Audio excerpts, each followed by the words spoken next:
no Brasil. É o candomblé, espiritismo E o católico. São 3 religiosidades, numa só. Mas a predominância... E ainda tem os caboclos indígenas, né? Ainda agrupou. Então eles juntam esses 3 para formar a Umbanda. O Batuque do Rio Grande do Sul, só tem aqui no sul, depois vão achar na Argentina, no Uruguai, e agora na Europa. Eu descobri que tem terreiro de Batuque na Europa. Né? Sim, eu tenho um pai de santo amigo meu que ele tem terreiro aqui em Porto Alegre, outro em São Léo, um no Uruguai e outro em Portugal. Esse, inclusive ele está em Portugal nesse momento. Ele está abrindo casas pelo mundo. Tem o Babassuê, a Cabula, o culto aos Egum, que são os espíritos ancestrais, os nossos mortos. Tá? O culto de Ifá, que é o pessoal que usa o cesto adivinhatório, que não é o Búzios, tá? É outro processo, mas se chama Ifá. A encantaria, que aí mistura um pouco dos indígenas com um pouco dos espíritos negros. A Omolocô, que é hoje dita como uma Umbanda, ela é precedente da Umbanda, e eles se veem diferentes da Candomblé e dos outros, eles se veem mais próximos da Umbanda do que do Candomblé. A Quimbanda, que aí só trabalha com, a gente chama de povo da rua, né? Os Exus, as Pombagiras e esses outros, que é o povo da esquerda. O tambor de mina, o Terecô, o Xambá e o Xangô no Nordeste. Que aí, o Xangô do Nordeste tem uma coisa muito interessante que é muito próxima de África. Em África, você não tem uma casa que cultua todos os orixás. Cada região tem o seu. E só é cultuado aquele. Então você tem na Nigéria 2 orixás. Xangô, na cidade de Ifé, e a Oxum, que tem um rio que corta a Nigéria com este nome, que é o rio Oxum. Então quem é de Oxum cultua no rio, ao longo do rio, pelo país afora. Quem é de Xangô, que cultua Xangô, vai para Ifé uma vez por ano no mínimo, porque você tem que fazer a visita a Ifé.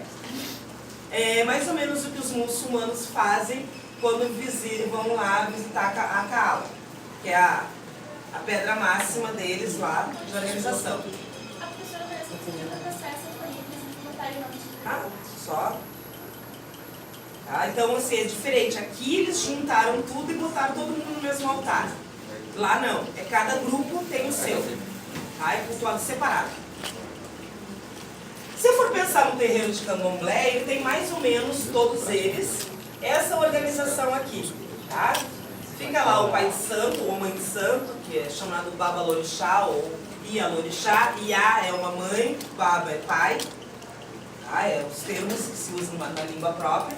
Aqui ficam os músicos, que são os que vão tocar para ser dançado. Lembrem, são religiões iniciáticas, você tem que ser iniciado. A gente costuma dizer que a gente não escolhe essa religião, é ela que te escolhe. Tá? Você é escolhido para estar lá, você é chamado para estar naquele grupo. Então, e se dança, os nossos deuses todos dançam, quando na terra. Então fica ali, normalmente tem um agogô, o xequerê, né? o rum, que é um dos tambores altos, o rumpi, que é o menor, o lê. Aqui nós temos no sul, no Batuque, a gente tem o ilu, que é um outro tambor compridinho, redondo. Tá? E aí eles ficam ali, todos os orixás, à medida que eles vão incorporando e chegando na terra, como a gente chama, eles vão se postando em roda e dançando no sentido anti-horário. Tá? Ele é dançado em sentido anti-horário. E aqueles que não estão aqui na roda de dança, que ou são iniciados novos, ou não estão, naquele dia não podem participar da dança, eles ficam aqui atrás. E atrás ainda deles, aí fica as pessoas que estão indo lá só para ver. Tá? Ou para tomar um passe, o que seja. As roupas normalmente são esse tipo dentro do Candomblé, né? As mulheres usam saias, tá? Normalmente são saias. Tem esse pano da costa aqui, que se usa. Ele pode ter vários jeitos de amarrar, pode ser só em cima do ombro, Tá? Ele pode ser amarrado na cintura, ele pode ser em cima do ombro, ele pode ser preso aqui no quadril, ele pode ser preso aqui em cima no peito. Vai mudar conforme o orixá para quem foi iniciado e conforme a nação de que nós estamos falando. Tá? E sempre a cabeça coberta. Se for para um trabalho dentro da casa, normalmente a cabeça é toda coberta. Não poderia estar assim, tá? De jeito nenhum. A gente não deixa o cabelo de fora. Tá? Saia e algumas usam chinelinho. A gente lá na minha casa não usa nada. É descalço mesmo. Azar, tá frio. Isso vai ficar congelado no inferno. Uma delícia. Tá? Na Umbanda é um pouco diferente. Tá? Então aqui ficam os ogãs, que são os tamboreiros. Não se tem aquela quantidade grande de instrumentos, né? Normalmente só usa o xequerê e os tambores. A pessoa que lidera a casa, que é um mestre, pode ser chamado às vezes de pai de santo, normalmente não é, né? É quem coordena. As pessoas que auxiliam os médiums que estão aqui incorporados, que são chamados de cambonos, e os consulentes que vão entrando para tomar o passe e fazer consulta, ficam aqui, tá? Do lado de fora. Então eles ficam todos aqui. Também dança, também tem todo um trabalho. Só que as roupas são diferentes. Nossas roupas são totalmente brancas. Não se usa cor. Tá? Normalmente a gente está de pé descalço. Faz parte dos preceitos, né? Cada religião tem uma forma de se vestir e se postar. Normalmente os evangélicos, as mulheres só podem usar saias compridas. Na minha casa a gente usa uma saia, não é bem esse tipo de saia, na verdade é um jaleco comprido, que é quase um vestido, né, até o joelho, e uma calça por baixo, como tem aqui. Ela está de calça por baixo.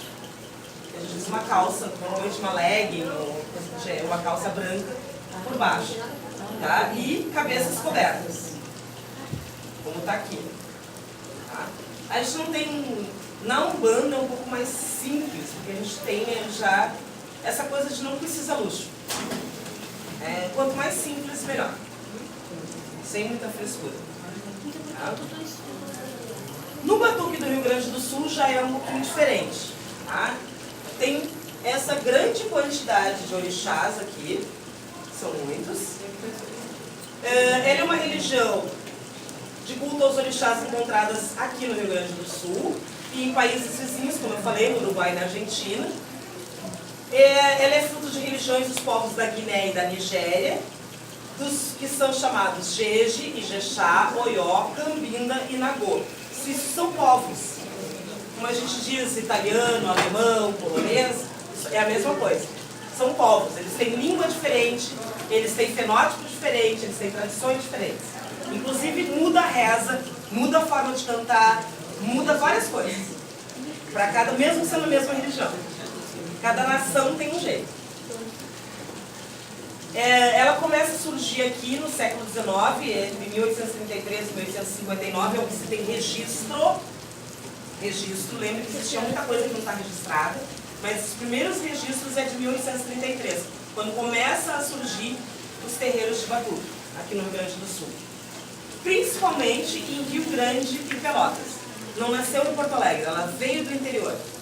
Por quê? Porque os africanos vinham do porto de Rio Grande. Eles entravam por Rio Grande, não por Porto Alegre. Tá? Aí as roupas são diferentes. Olha a diferença.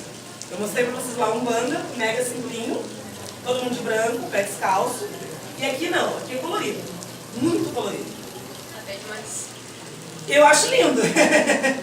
Mesmo não sendo, eu acho lindo. Eu acho que tem uma riqueza diferente. Né? Eles usam muito colorido, normalmente cada roupa representa o seu próprio orixá, né? Ou a festa a quem você está indo. Mas o normal é as pessoas usarem a cor do seu orixá. Como é que tu sabe qual orixá? Isso é jogado pela pessoa que dirige a casa onde tu foi. Ele tem que jogar nos búzios para descobrir quem é. Não é a gente que se intitula. Isso é jogado sempre por um mais velho. Tá aí, como é que tu joga? nos búzios, naquelas conchas, jogo de conchas, nos búzios, eles vão ver os búzios. E aí depois eles fazem vários rituais para confirmação, porque para ti se considerar iniciada, vai precisar de 7 anos pelo menos. Depois mais 7, depois mais 7. Aí tu é alguma coisa. Porque antes de 21 anos dentro da religião não vai acontecer mais nada. Tem 21 anos para percorrer, para depois você achar que é alguma coisa dentro da religião. Dentro da minha eu estou a 18, atuando. Nasci dentro do terreiro, sou neto e bisneto de mãe de santo.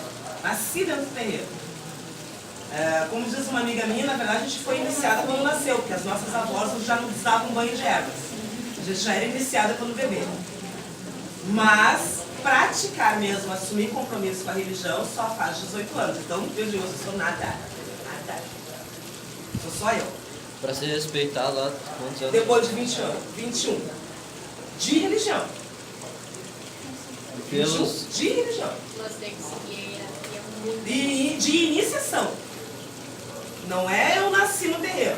Porque daí eu poderia dizer que eu tenho 48 de iniciação. Porque eu nasci dentro do terreiro.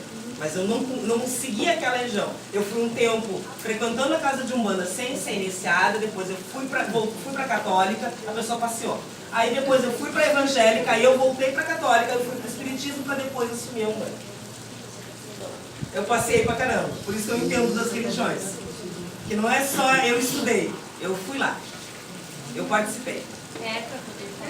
Para poder falar, eu tenho que conhecer.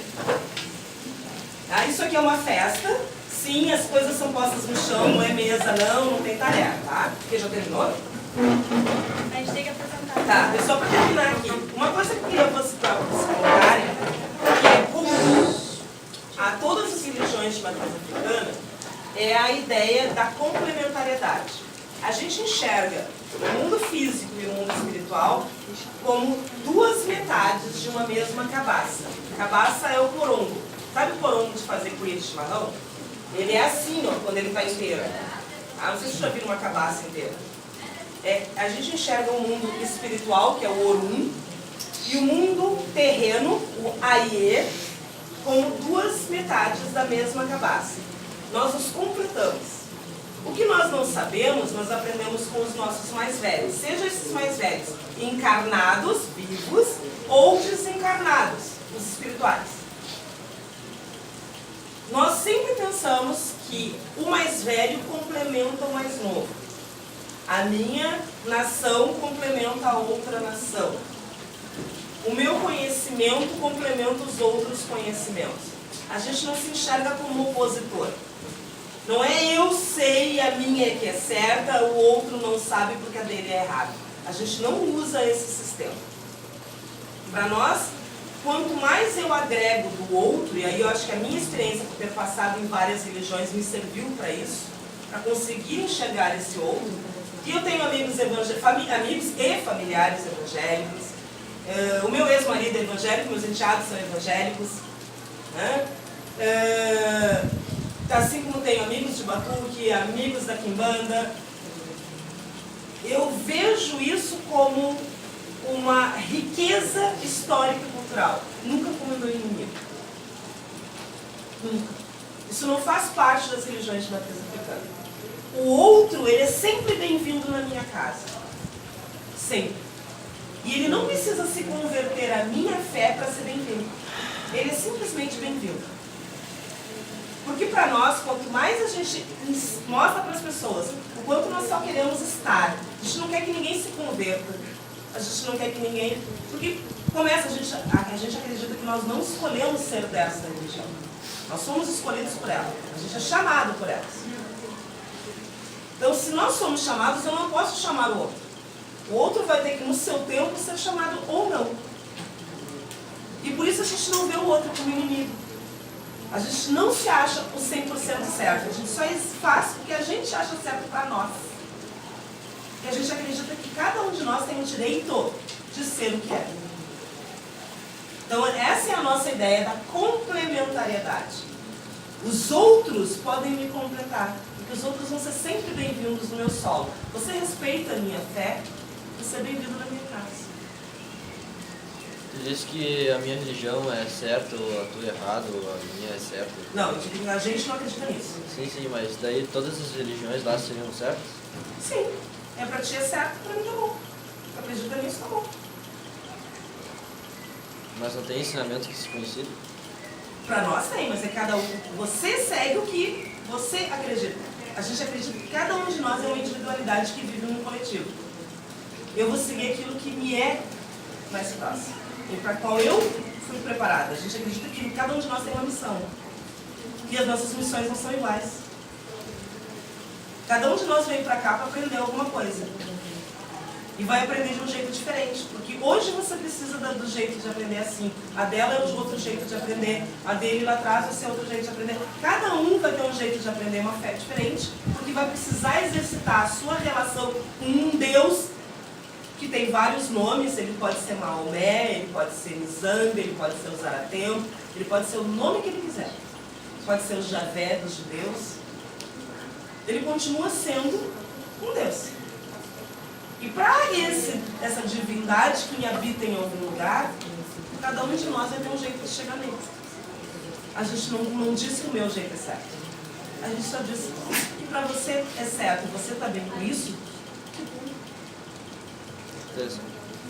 A gente só acolhe. A gente não... Na casa que eu frequento, nós temos um rapaz que é judeu.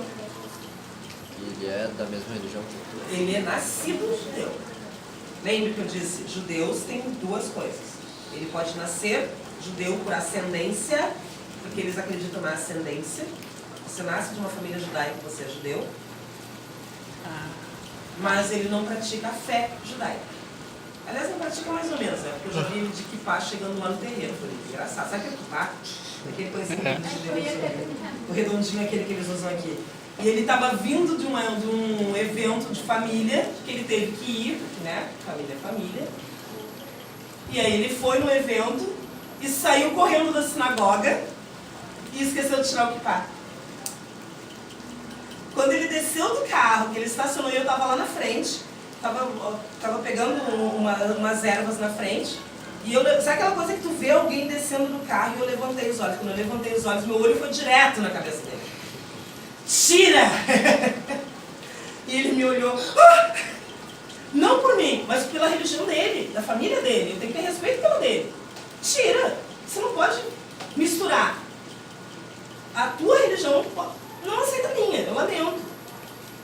A nossa não teria problema, eu por mim poderia entrar, mas eu sei o que a família dele diria se ele soubesse que ele entrou de kippah dentro de um terreiro. Porque eu tenho amigos judeus, e eu sei como é que funciona.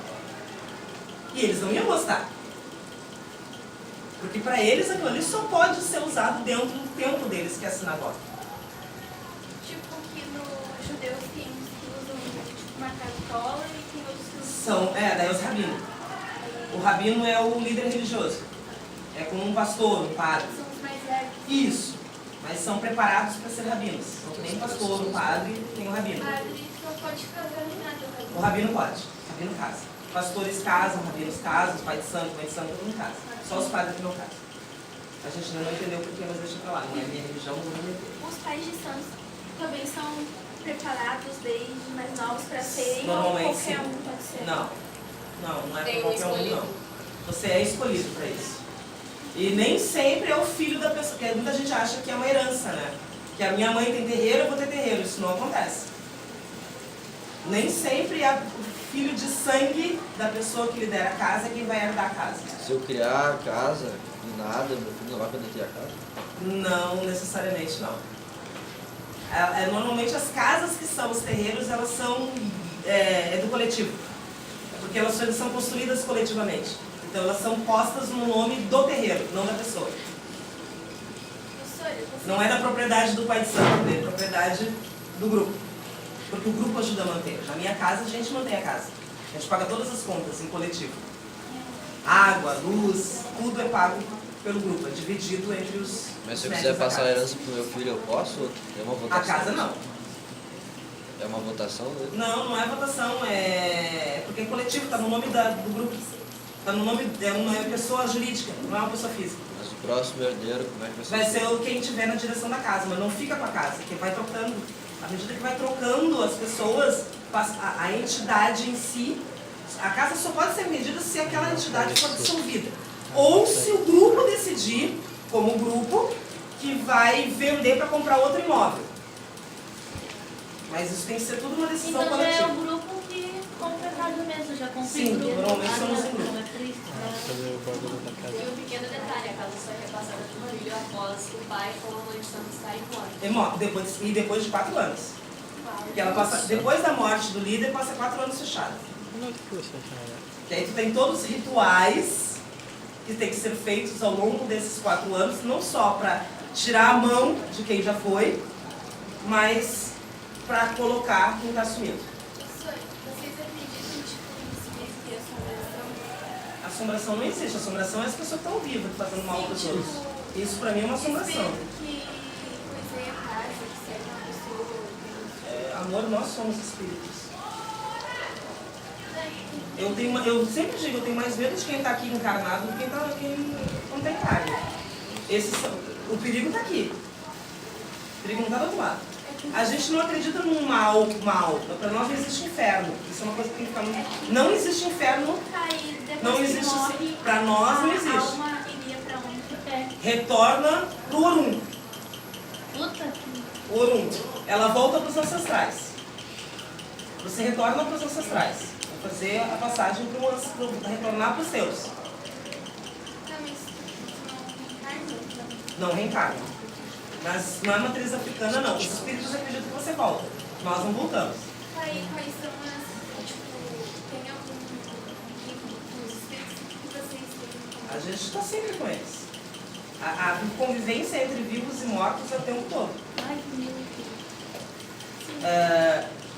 Quando eu era espírita, uma das coisas que a gente aprendia, uma das técnicas que a gente aprende, que é fazer deslocamento espiritual, se vocês conseguissem visualizar o que tem de espírito aqui dentro, vocês ficariam apavorados. Além do que de vocês mesmos. Puta que pariu, eu gostei daqui. Né? Também É uma galera. todo dia. É uma galera. A sala tem bem mais do que vocês estão vendo, mas ok. A gente boa vida. Caralho. Pelo amor de Deus dele, Mas cara. isso é uma outra experiência. Mas Isso é uma... eles não podem fazer mal pra mim. Normalmente é a gente que faz mal pra eles, né? Quem carrega as energias piores somos nós. A gente acredita que o bem e o mal habitam em todo mundo. O bom e o ruim somos nós mesmos. Não existe outro para me fazer. Eu mesmo permito ou não me fazerem mal. Porque se eu tiver com o corpo estiver equilibrada e estiver organizada energeticamente, Se não existe um inferno pra onde vão as almas más, entre aspas, porque no... todos nós somos bons e maus. Sim, Você todos vai voltar vão para pro lá para mesmo prestar lugar, vão contas. pro Mesmo lugar. Mas você vai para Sim. lá prestar Vai contas. ter um julgamento lá. Pro Porque Orum. no Não é um julgamento. católico É os tem mortos? céu e inferno. Tipo na religião, Todos os desencarnados, que a gente chama de Egum. tipo na religião egípcia, que tem Os egípcios têm uma outra forma de pensar, porque eles têm que passar pela balança, né? A pena e o coração. Vocês conhecem essa história? Sim. Da pena e o coração. Sim. Então, você bota na balança, se o Tá, e coração vocês pesar mais com a acreditam- pena, te ferrou. Vocês Mas eles acreditam têm no- inferno. Eles têm inferno. Nós não Vocês temos. acreditam que o mundo veio do quê? Hã? Vocês acreditam que o mundo veio da onde? Da construção de Olorum. Aí, Aí tem uma lenda na Go para contar essa história, chamada No Início Só Existia Olorum, que eu ia contar mais adiante, mas não deu tempo. Que é uma lenda na Go que conta esse... Posso Eita mandar porra. pra Valesca, ela contar essa história para vocês, que é bem legal, que é de um livro, Os Nagô e a Morte, que é bem essa imagem aqui, ó. Olorum forma o mundo. E aí, a partir dos orixás, ele vai criando... tá, mas qual É uma a massa ideia? quente, mas o planeta não começa com uma massa quente, ele molda essa massa quente. É tipo brincar com argila? Isso! E da onde ele veio? Ah, é uma construção mais antiga, né? Porque dizem que todas as entidades espirituais surgem no Big Bang. Que eles juntam daí ciência com religião e cromazona. A gente não conseguiu definir isso ainda. Aí, esse é o... Isso aqui, né? Essa pergunta já me fizeram quando eu era espírita. Ai, de onde tu acha que vem Deus? Eu esqueci minha pergunta. Tu sabe de onde veio Deus na tua religião? Eu? Então, da onde ele veio? Onde é que ele surgiu? Sempre existiu. Mesma coisa para nós. Ele surgiu. Ele sempre está lá. Começou com eles. É que se tu pegar todas as lendas de existência de mundo, dos deuses, tu vê que todos eles já surgiram. Eles já Estavam lá. Deu. O mundo surge depois dele. De todos eles. Para os indígenas, para os egípcios, para eles, para os cristãos, para todo mundo. O Deus maior já estava lá. Por acaso deu vontade deles fazerem um Apareceu. povo. É combustão espontânea. Ele apareceu e dali ele sempre foi e pronto. Aí o resto surge depois. A gente não tem uma explicação de onde ele veio, né? É complexo. Não tem. Ele é a matéria de que tudo se principia, não é isso? Aí alguém foi embora. Ô, entra, irmão. A gente tem essa ideia de que, bom, eles se iniciam, eles sempre existiram, eles são o princípio de toda a existência, da mesma forma como os outros acreditam nos seus deuses iniciais, tá?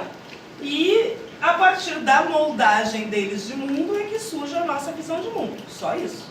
Daí, qual foi a ideia dele de criar um mundo? Por que ele quis criar um mundo? Porque só os orixás não eram suficientes. Porque ele cria os orixás, e a partir dos orixás é que se cria os seres humanos, os animais. Ele queria buscar caminho, ele viu a Eva. Ele precisava completar a criação. Na verdade, ele já tinha a ideia da criação. Né? Ele já tinha essa ideia de criação, só que aí ele vai criando a partir deles. Mas aí a história é mais legal de ser contada como uma lenda mesmo. Eu vou passar para a Valência. Tá? Obrigada, então. Espero poder ter esclarecido alguma coisa para vocês.